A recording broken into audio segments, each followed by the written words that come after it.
my very fine friends. Today, I put together a very special best of show for you to watch. These are a few excerpts of commentary I gave that you liked and a few interviews. I'm not in studio today, but I'll be back very soon. Hope you can enjoy our special best of show.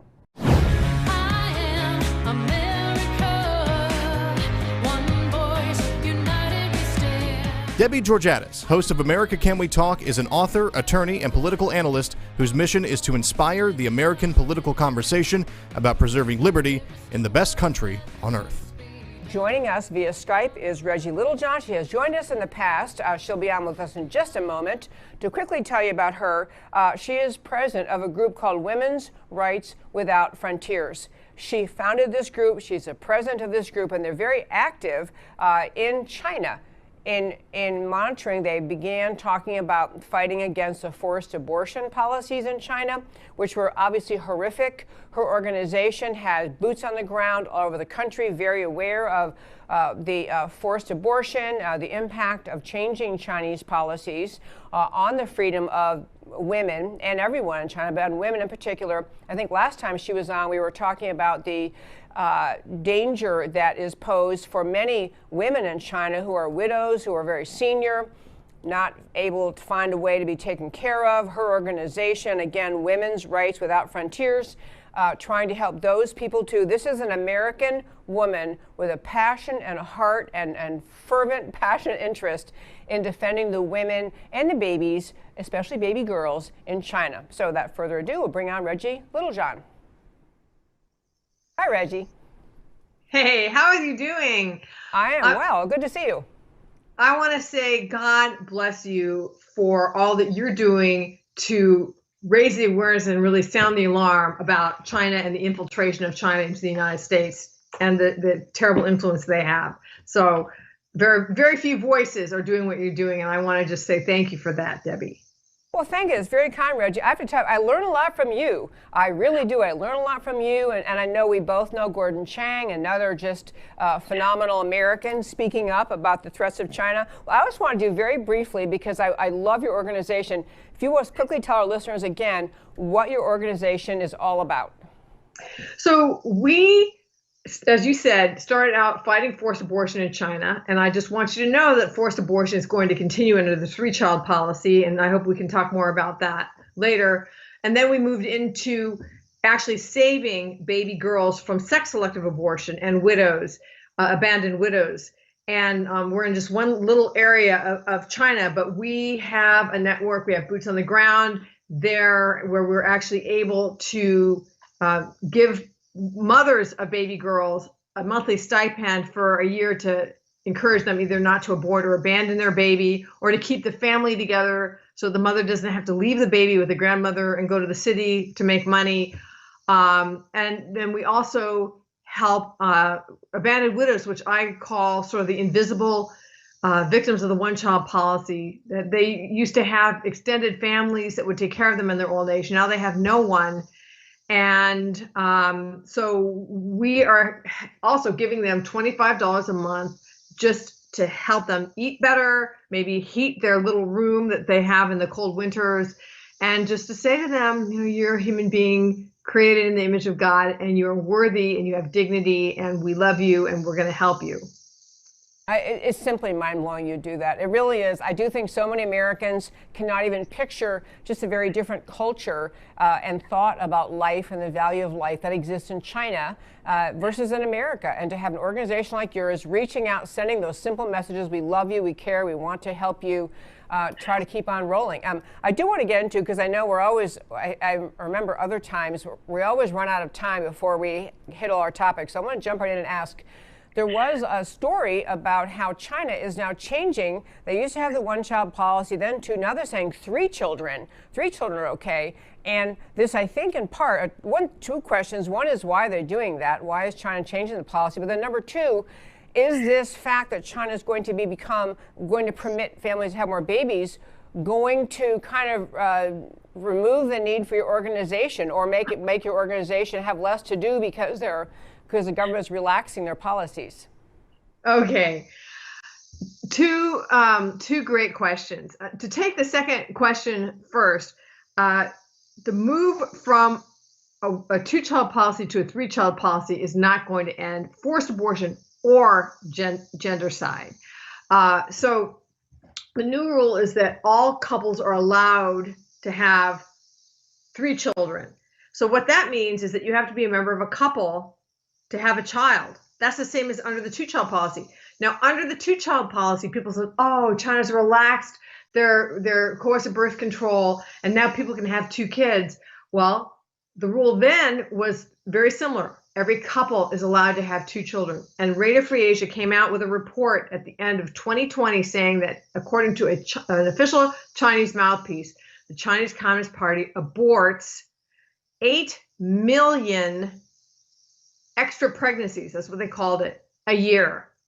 8 million a year of extra pregnancies. So what would those pregnancies be? I think that most of them were not people who were having their 3rd child. I believe that most of them were single women, and it's still illegal to have a baby if you're a single woman, and that is going to continue under the 3-child policy. It is still illegal for single moms to have their babies. So that's number one. And then number two, in terms of gendercide, studies have shown that the more children there are in a family, the more likely the younger children are to be boys. And my concern is that under the 3-child policy, a lot of the people who are going to opt to have a 3rd child are couples who already have 2 daughters, and they are willing to go to the expense of having a 3rd child if that 3rd child is a boy. And I will be very surprised if the gender ratio of those 3rd children is not heavily male. Wow. Yeah. I mean, actually, I do want to talk about the gender side thing for a moment, because I think that is, I mean, abortion overall is a horrible thing, but having an abortion because you're trying to steer, you want to have boys, and so girls are somehow either more expensive, harder to take care of, can't take care of it. Whatever the reasons are, you would choose to engage in gendercide and choose to abort girls at higher rates than boys. The impact on that society has got to be so bizarre. And actually, I'm getting off on a tangent here, but I remember reading something about how China has too many young men now who can't find wives because of the pattern of gendercide over the years. Do you know if that's true? Oh, yes, Debbie, it's absolutely true. So there are an estimated 30 to 40 million more men living in China today than women. And that is like the impetus behind massive human trafficking and sexual slavery, both within China and from the surrounding countries. And they have these things called bachelor villages. So women are upwardly mobile because there aren't enough of them. So you get these outlying villages in the countryside, the kind of poor villages where the only people who live there are men and the elderly, because all the young women have gone to the local town or the local city to marry. And that is, a recipe for a lot of frustration and possible social unrest. And so that's why China is one of the worst countries in the world, according to the annual Trafficking in Persons report. It's a tier 3 nation, which is the worst rating that you can get in terms of trafficking people, and also the government just not taking the kind of responses they should be taking to stop this trafficking.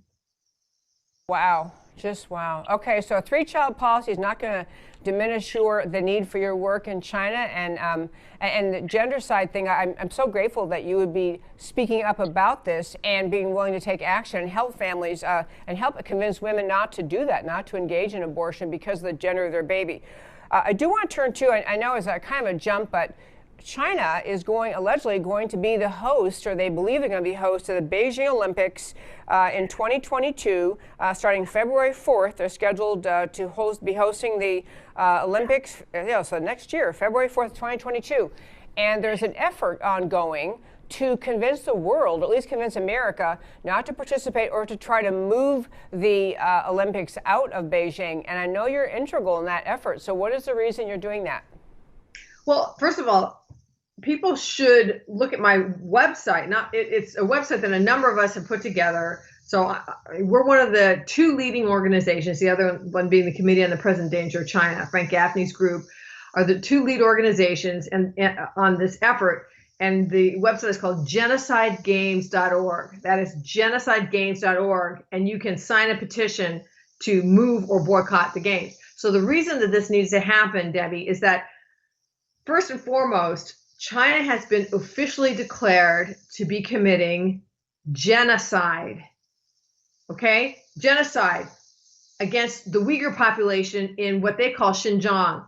So the Uyghurs are a Turkic Muslim population. They call their country East Turkestan. The Chinese renamed it Xinjiang when they took it over, shortly after the Chinese Communist Party took over China. And lately, what they have been doing is they've been practicing rampant forced abortion, forced sterilization, forced labor, and then also removing parents from their children if they have more than 2 kids, putting the parents in re-education camps, which are really concentration camps, taking the kids and putting them into orphanages or boarding schools and teaching them Chinese and brainwashing them to be Chinese in their attitudes and reject their Uyghur heritage. That's genocide. So Secretary of State Mike Pompeo, on his last day in office, declared this to be genocide. Secretary Blinken has confirmed that. And under the 1948 Genocide Convention, I have argued, and I testified before Congress on this several weeks ago, that we are obligated to take serious action to either punish or prevent genocide by China under our signature of the 1948 Genocide Convention. The least thing we can do to punish China for their genocide is to move or boycott the games. I love that, and I was going to mention, I have your article in front of me, your testimony, actually I printed out in front of me, and I'm grateful that you did that, testified in Congress. And it is kind of an amazing thing.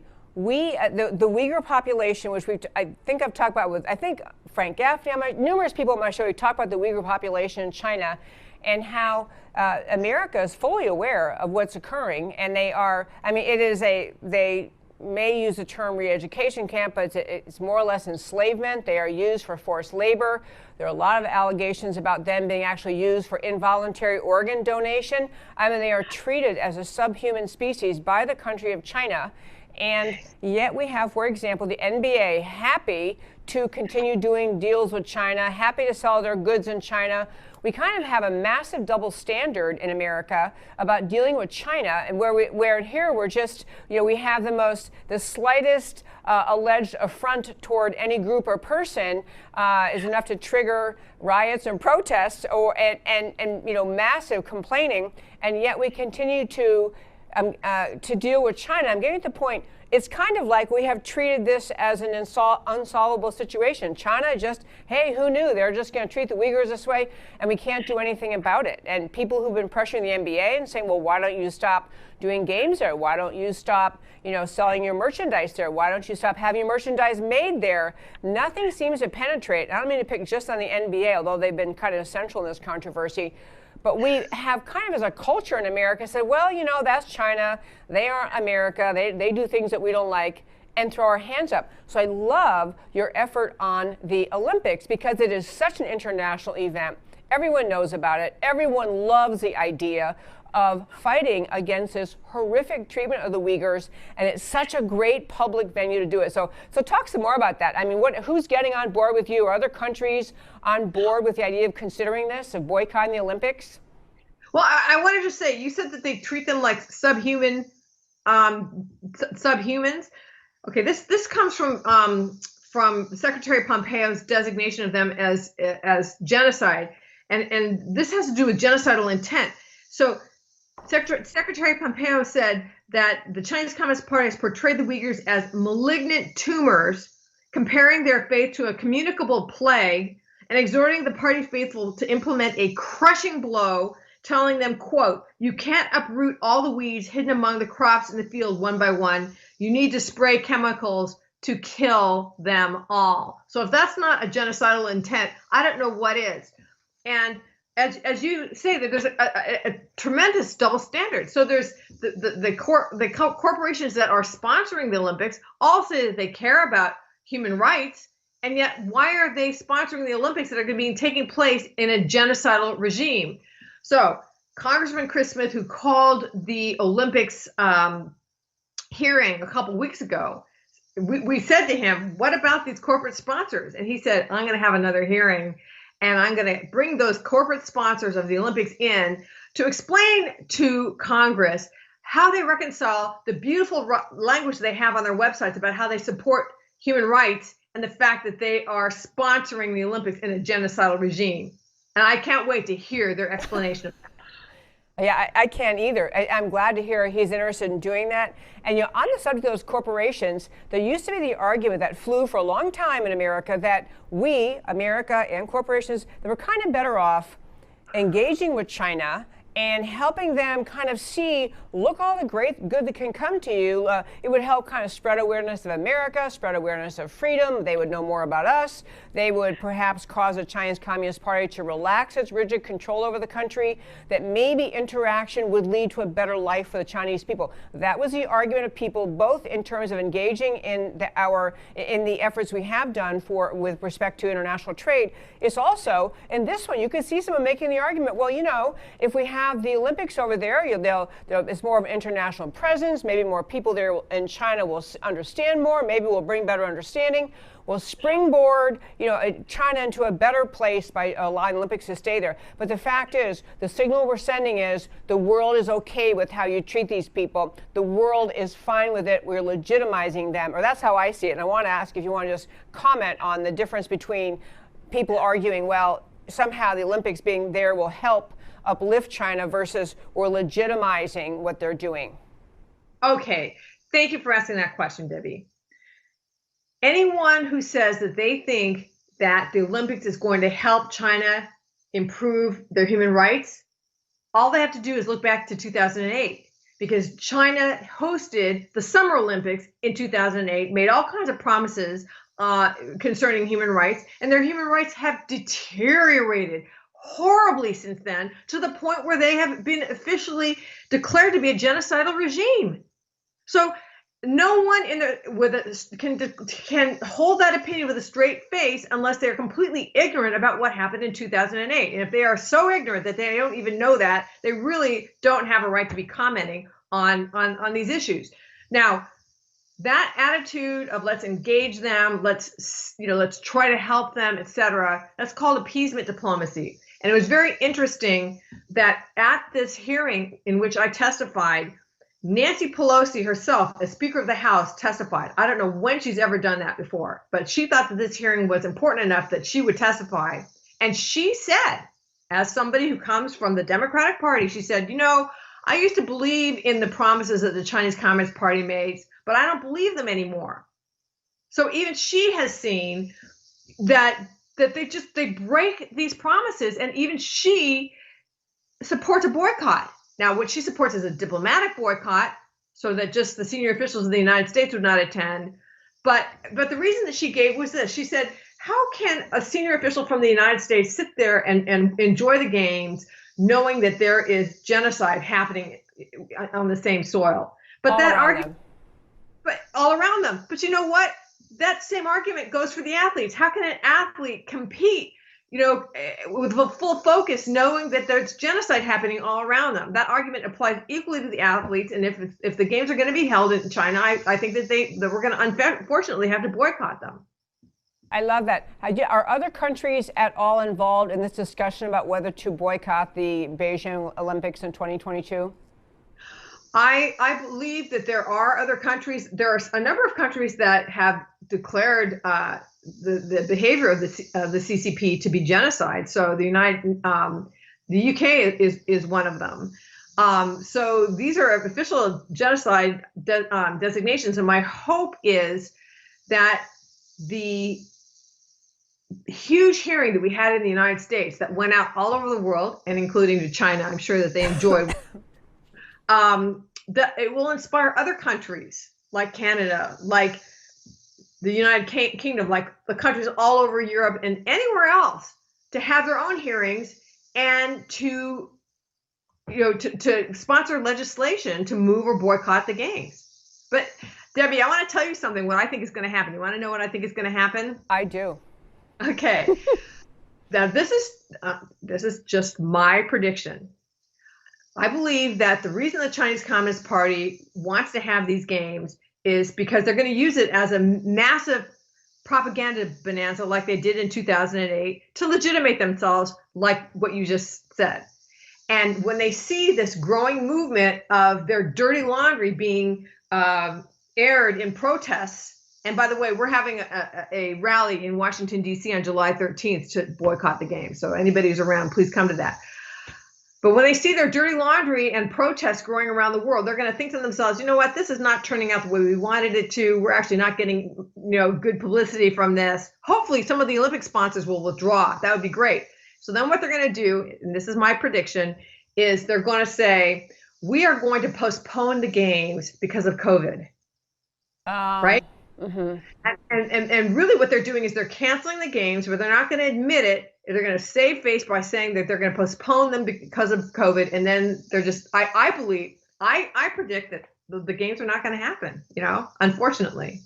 Well, so unfortunate really for all the athletes who are innocent around the world, who train all year long, have done it for most of their human lives on Earth. They've been training. And it's sad for them not to have the Olympics to go to, but I love the idea of the boycott. I love also, I want to repeat the date, July 13th, the rally in Washington, D.C. to support boycotting the games. I love that. This is the era of rallies, and they do send messages.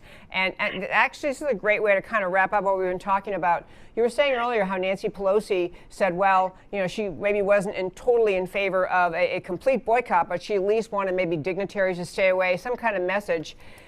Your message of what your organization does, Women's Rights Without Frontiers, it is one of the wonderful things in our country that has a beautiful message, morally strong, and it actually appeals to people on both sides of the aisle. It's very hard for people, even the left, who may be pretty much pro-abortion, or at least strongly pro-choice. They don't want to be seen as pro-forced abortion, and really to watch the horrific conduct of the government in China engage in forcing women into having abortions and the misery and pain they cause. So I love that about your organization. It actually has bipartisan support, right? That's right. I mean, no one's in favor of forced abortion. No one's in favor of the sex-selective abortion of baby girls. So what we are hoping is that our message is a unifying message. Love that. We were talking to Reggie Littlejohn. I meant to make sure to mention the website is womensrightswithoutfrontiers.org.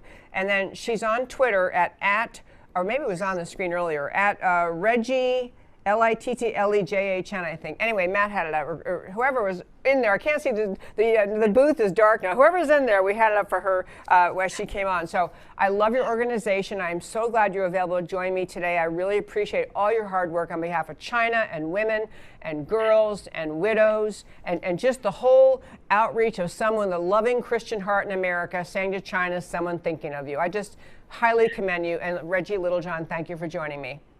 Oh, thank you so very much, Debbie. And I love your work, too. So I mentioned before the show started, we have a guest joining us. I'll tell you a funny thing. I don't know him, and I've actually never talked to him except for a couple of seconds before we got on air today. But over this past weekend, I've been actually talking quite a bit with a friend of mine in Minnesota. And she happened to call last weekend. We're talking about the situation in America. What are we going to do to save America, blah, blah. And she mentioned that she knew this gentleman. And she said, have you heard of Kendall Qualls? And I had not. And so as she's talking about him, we're talking on the phone, I'm looking him up on my computer. I thought, wow, this would be a great guest on my show. The reason in part is because he formed something, and he's going to join us and tell us all about it. But he formed something that is in Minnesota, which is called Take Charge Minnesota. But the description of that organization talks about directly taking on critical race theory in America. And I love that. I love that someone is going to, as I say, not tiptoe around the edges, but kind of go right at it. So before I bring him on, I want to play a little clip that I sent to Matt and Derek, who are both wonderful. I'm not sure who's doing the producing either now. Matt or Derek is there to play this little clip that is going to then introduce our guest. And again, it's the one clip I sent you for Kendall Qualls. Okay, you got it? Okay, we're going to rock and roll with it. We need to talk. We need to talk. We need to talk about race, identity, and privilege. To have a real conversation about Black lives in America. and be honest about who is taking advantage of us and keeping us divided. To be Black in America today is to be labeled and used. But it's not because America is a systemically racist country. It is not. It is not. It's not. It's because the loudest voices who say they have all the answers are actually the problem. There are progressive forces and organizations dividing us as a people and as a country. They stoke hatred and division To hide the real problems. And keep us angry. We've seen this pattern repeat itself over and over again. We have to take a new course. And now's the time to return to our cultural roots of faith, family, and education. Today, nearly 80% of Black children in the Twin Cities live day to day without their father. That's 4 out of every 5. But it didn't used to be this way. As recently as the 1970s, 75% of Black children lived in 2-parent families. There is a difference between being woke and being awakened. There's a new movement growing in America To restore the institution of the Black family and secure our full rights and privileges as Americans. We invite you to join us. And take charge of our culture. And our future. And we invite all Americans, regardless of race, to join us for a day of fasting and prayer on Saturday, April 3rd, between Good Friday and Easter Sunday. Throughout the Bible, God reminds his people that when we return to him, he will embrace us and restore his people and their land. As we celebrate the resurrection of Jesus Christ, we ask for his blessings and the beginning of the restoration of the American Black family. Okay, is that not heart-melting? I feel like I could close the show, say that's the whole message right there. But we have joining us via Skype, I believe he's all ready to go. We have joining us Mr. Kendall Qualls. Hello, sir. Oh, got no sound. Okay, I'll keep talking. We had sound beforehand. We had, I guess they'll figure it out in there. We had sound beforehand. We're talking away. So he's in Minnesota, and I'll tell you a little bit more about his background. He founded Take Charge. He's also an Army veteran, which I love that. He has a military experience. And he's also, let me see, do we have sound now? I can't see in the window. No. Hi, Kendall. No sound. No sound. Okay, let me just keep telling you about him. We had it working a moment ago, so I'm going to believe that we're going to get him back on. He wants to ignite a transformation within the Black community of the Twin Cities, which in Minnesota, St. Paul and Minneapolis, and across the country, had a unique vantage point to convey this Take Charge message. When you hear about his childhood, which I hope he will share some of when we get him with sound. This is a man who grew up in America that much of the left will paint as the source of all problems in America. But he took from the background he had in his life, which was not a wealthy background. He took an incentive to get out there, to achieve, to move forward, to get educated, join the military. And he's a family man, as you could hear from his clip. I can't see in the window. Do we have him? What? I'm sorry, just yes or no? No? I do, but I can't hear him, so no. Okay, well, okay. I'm sorry, do we have sound?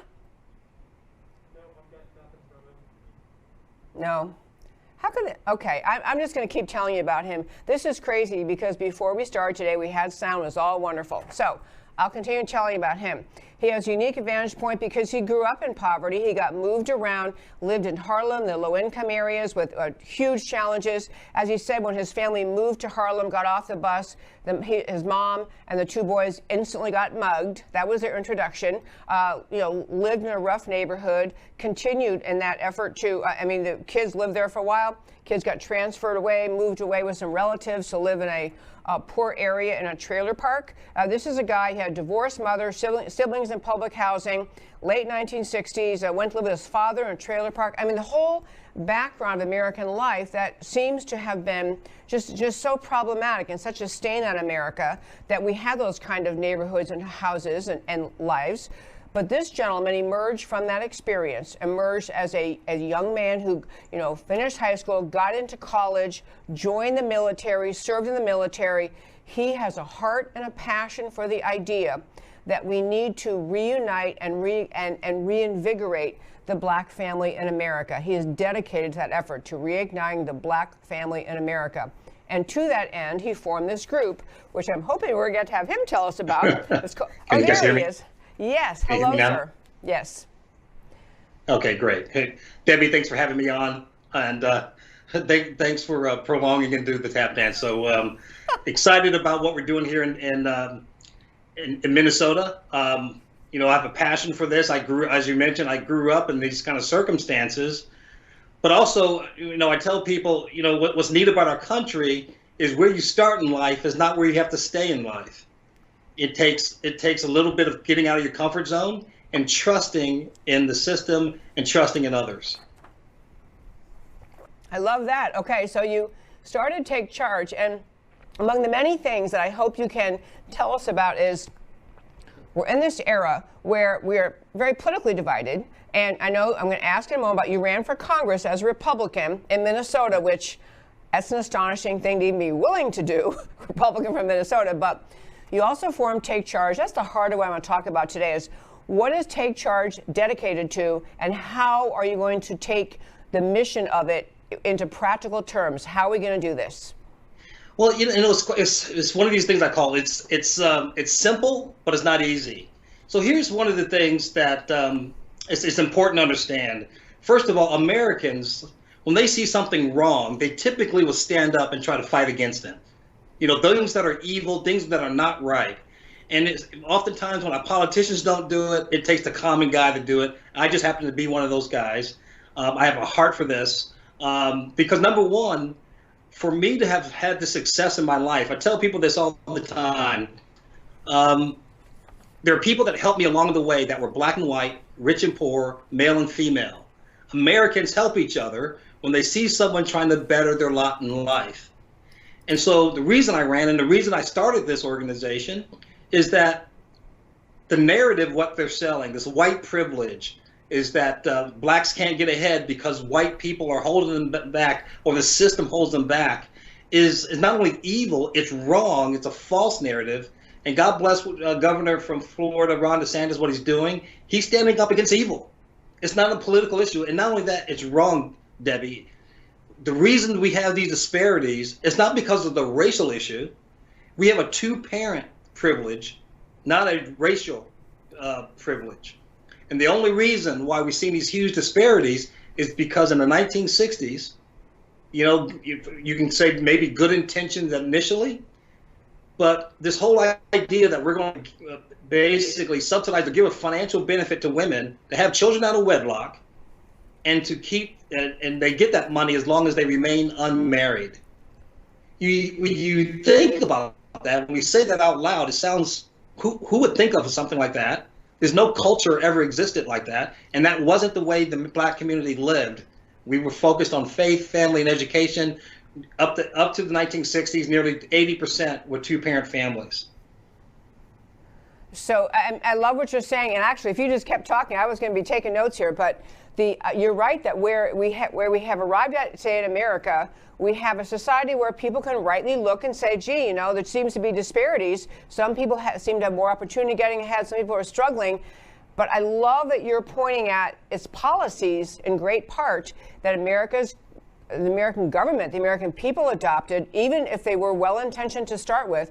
But the welfare policies, the Great Society policies, they fed, fomented, and really kind of rewarded the breakdown of the family. And it wasn't just black families. It also encouraged a breakdown of the white family.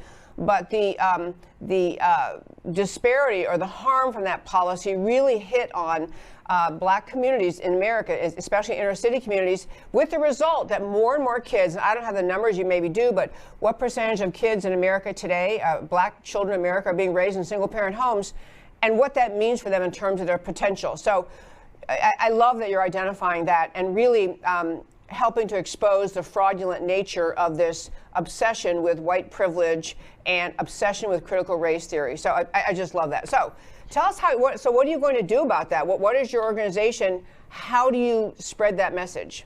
Sure. So, and again, this is one of the reasons why I got involved in politics and got involved in the helping Republican Party. I spent my career outside the military in marketing and sales. So that you think about trying to connect people with a head and heart story, intellectual and emotional story, head and heart.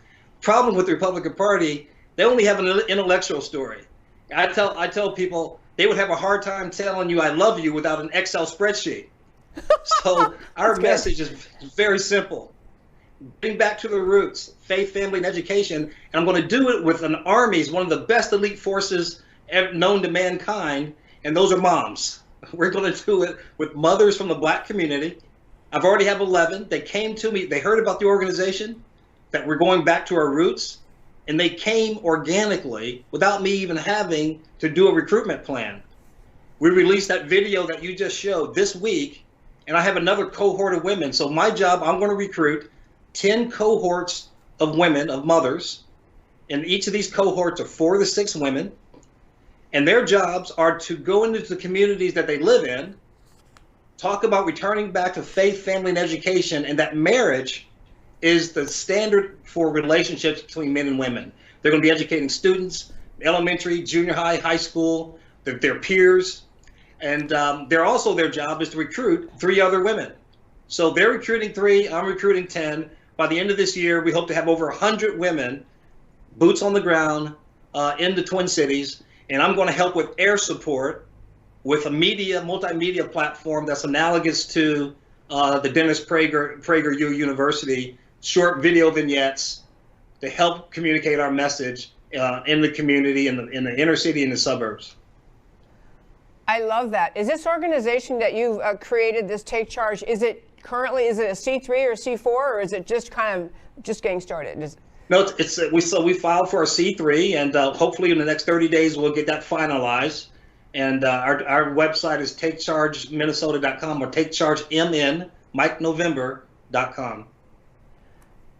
Okay, love that. And so these women you're going to recruit, so they're going to go out and find other women. So it's really kind of like a communication plan. It's helping people see what policies have held us down and what has to happen to change things. I mean, the bringing back the intact family, encouraging marriage. These are fabulous messages. And the PragerU style videos, they have been brilliant in informing people. Brilliant. So have you begun to build that whole process out? Absolutely, Debbie. So to your point, this is going to be a grassroots program. And again, the problem is that we never get the megaphone from the conventional mainstream media. They always give it to the loudest, angriest voices. Well, guess what? There's a percentage in the Black community of these women. They were praying for something like this to happen. They're just in complete despair. We as a culture never used to live like this. Through the worst of times of the 20s and 30s and 40s, when we did have sanctioned segregation, we were always intact as a community, as families. It wasn't until, hey, the government's here to help, that we started seeing this catastrophic breakdown. And to your point earlier, the only difference between us and the Hispanic and white community is that we've had a 50-year head start. So of course you're going to see the largest disparities with us because it started earlier and it was pushed by the same elite group that's pushing critical race theory. They never want to own up to the mistakes they made and own it and try to correct it. They want to blame, ironically, suburban conservative Americans. And I'm not going to let them get away with it. And at the same time, we're going to rebuild our families and getting our roots back into the faith. And yes, and those Prager videos are going to be our air support. We've got a great studio team. And again, the video you just saw is analogous what we're doing with women. The next one is going to be with married men, speaking to men in the Black community. I just love that. I love speaking to people in your community. I love the whole feel of this organic nature of it, because a lot of what happens in America, unfortunately, is because things flow along kind of smoothly. Too many of us can wait and think, well, the government's going to solve this. If they'll see this problem, they'll fix whatever it is, poverty, education, they'll fix it all. And the idea that we're saying, no, actually, they can't. It takes so many people like you, like others, starting something, having the passion, having the heart, and then having a plan to push it out. I'm just thrilled with this idea, Okay, so are you hoping eventually, I'm hoping eventually that this idea spreads to other cities? I mean, maybe I'm getting ahead of myself, but wouldn't it be great to spread what you're doing to other cities in America? Well, I've actually gotten 3 calls from 3 different states saying we're ready for you to come to us. We said, hold on, we're almost there. And we have a backer, we have a financial backer, anonymous, that's ready to finance this, and because it's so needed. First of all, the best things about our country always starts with people locally. Never starts from the top down. It starts from the bottom up. Yeah. That's who we are. That's who we are as Americans. And you think about Mothers Against Drunk Drivers. They're the ones that changed the DUI laws. There wasn't any sanctimonious politicians. This is no different. And this is taking our country, taking our culture back and saying we never used to live like this. Number one, and this is an easy one. I mean, this is so simple, but again, the process is not going to be easy. But the numbers start with this. God never intended for women to raise kids alone. That's number one. Let's just start with that basic. And the idea that we're going to incentivize women to have children out of wedlock and keep them unmarried, here's more money, something's not right about that scenario. And so just here's the idea that we're going to share. Just because you have that out there, you can take it like the forbidden fruit, doesn't mean that you should take a bite from it.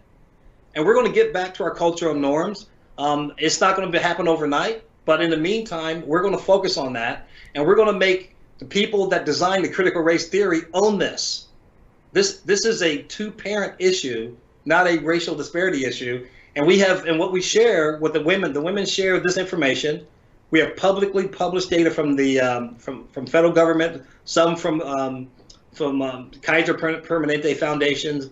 That's easy to understand, easy to read. Here's where we used to be as a culture. Here's what happened, the mid-60s social welfare program. And look what has happened to us as a culture. We're number 1 in heart disease, number 1 in STDs, number 1 in AIDS and HIV, even though we're only 12% of the population. Sadly, when you take a look at all of these, the number 1 cause of death for Black men from ages 1 to 19 is not child defects, it's not birth defects, it's not cancer, it's homicide. Yeah. And so all of these are symptoms of the larger problem. And when we look at it in a holistic approach, we're focusing on the root problem, not in the individual factors.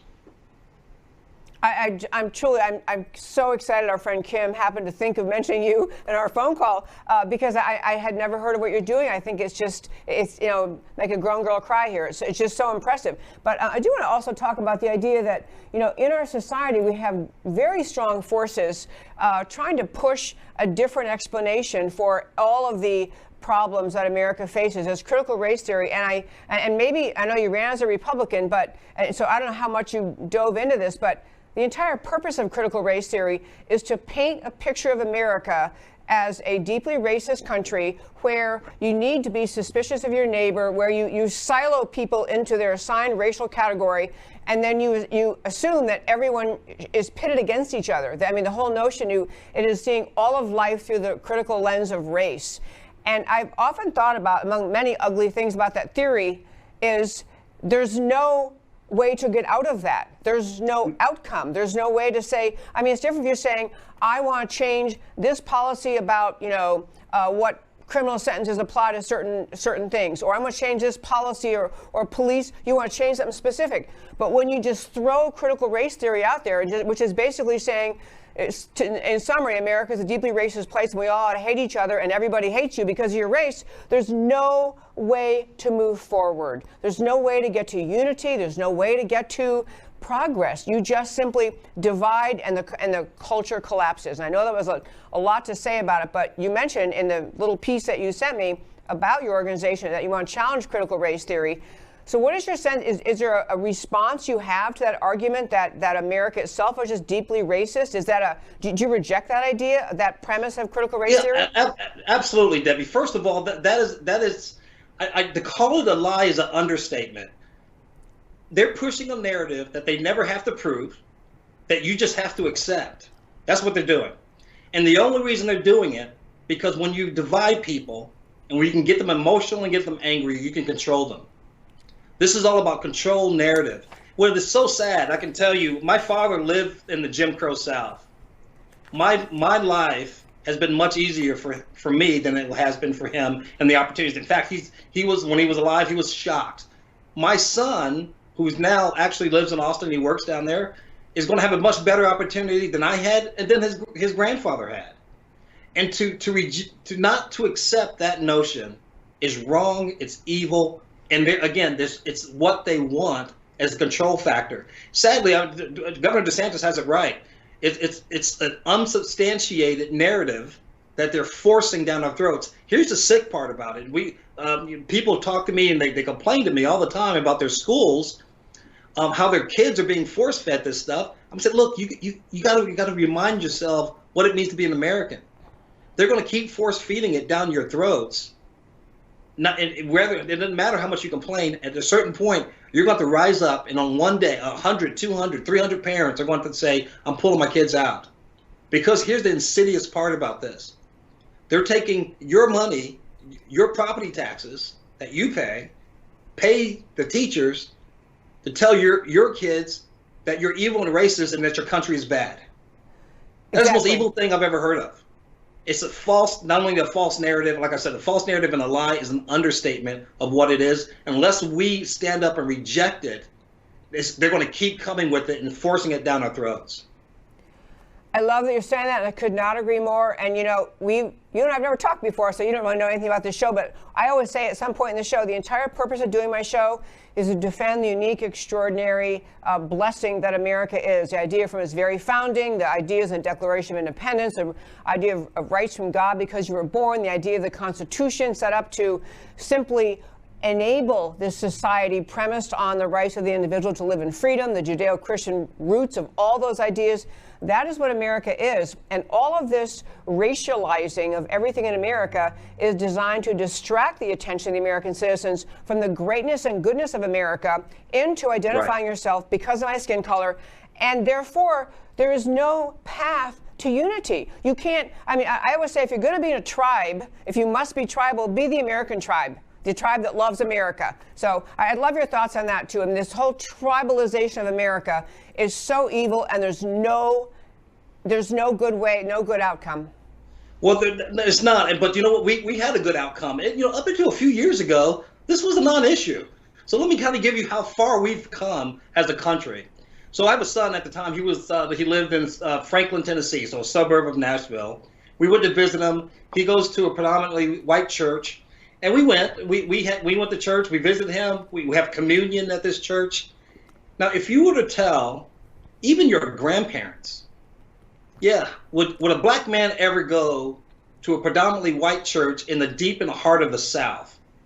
They would say, "Are you kidding?" Not when man walks on the moon. Yeah. The fact that we're doing that today. Yeah. That people are opening not just their homes but their hearts to people from different backgrounds. Is something that probably would not been heard of within 2 to 3 generations. This stuff is happening every day. Americans on the ground are extending themselves out to people from different backgrounds. We do this every day. It's only the political class. It's only the academic class that finds the nuances of this to push an agenda, to drive their agenda at the expense of the American people and our way of life and the traditions of this country. Amen. As my sister often says to me, you're singing my tune. Okay, I want to get in a moment to asking you about your website and how people can donate to help you, but I want one more story by you, which is just this. I noticed that Columbia University, which I think is considered, I think it's an Ivy League, but anyway, a very, very revered institution, had announced in March, early March this year, that they were going to have separate graduations. Here are the different groups they had in mind. Separate graduations from this, preeminent university in New York. One was for Native American, one was for the LGBTQIA+, one was for the Asian students, one for the Latinx students, one for black students, one for first generation and or low income students. Separate graduations. and announce it as a step of progress, and to show how woke they are and how righteous they are. And only because of massive pushback and mockery, they finally said, okay, we'll change that. And they're going to go to now just saying, well, it's not separate graduations, but after graduation, these different groups who may wish to celebrate separately or come together separately, they can have little separate celebrations. But I just found that the most egregious, offensive, and not just offensive, but so harmful to those students. You finish college and you're thinking, well, I'm going to graduate, but I get assigned by my skin color or my parents' income which graduation to go to. I'd love your reaction to that. Yeah, so in two ways, Debbie. So first of all, I wrote an op-ed that was published in the Star Tribune. A lot of people were shocked that they actually published it. It was published on Martin Luther King holiday, and I did it on purpose for the launch of Take Charge. There's three things I said that Martin Luther King would basically roll over in his grave on.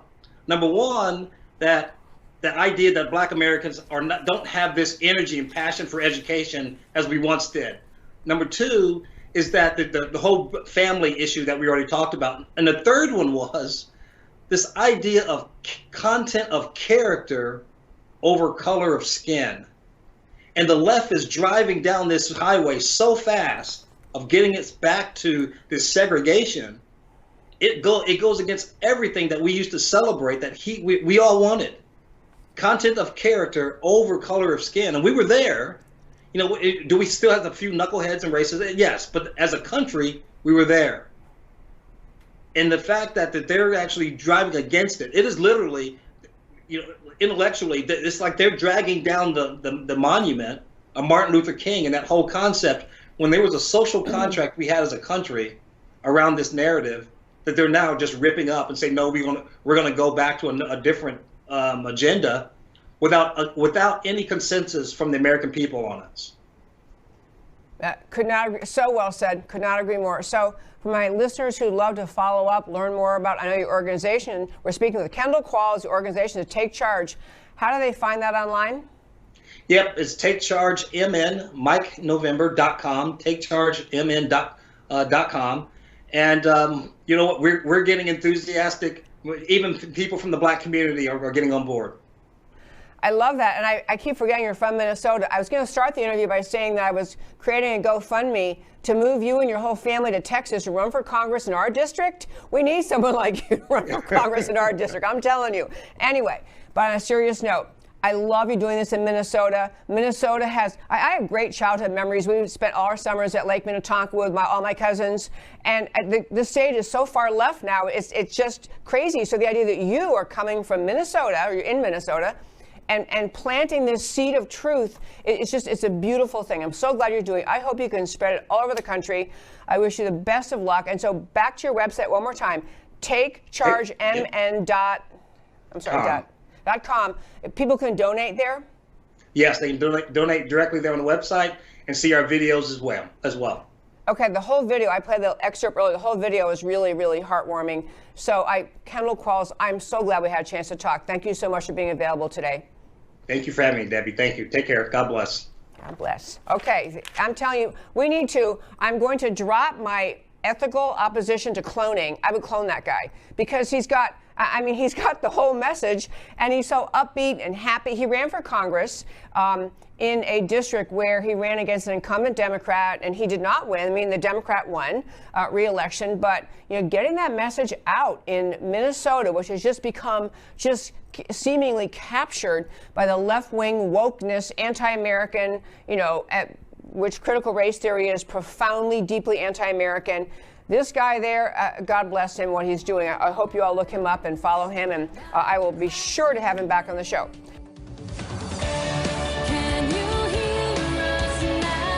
America, can we talk? Truth about America. Can you